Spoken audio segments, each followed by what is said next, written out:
merah putih. Hormat senjata.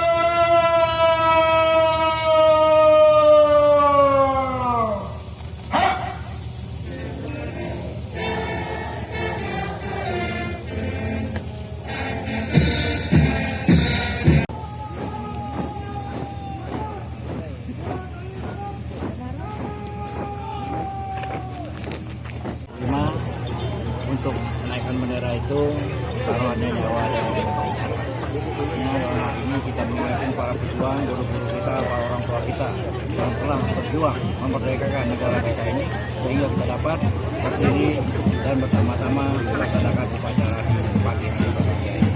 Saya diikutkan di lapangan Gelora kita dalam rehabilitasi, tentunya juga di lapangan track ini sejarah bagi daerah kita Kabupaten Pali, di mana dari mulai tahun 1918 itu minyak dihasilkan 20.000 sampai 30.000 barel per day. Nah, untuk itu juga kami mengharapkan kepada pemerintah pusat, khususnya Menteri Perhubungan dan Bapak Presiden untuk dapat mengaktifkan kembali bandara ini, yang mana notabene bandara ini merupakan sejarah bagi daerah Kabupaten Pekalongan.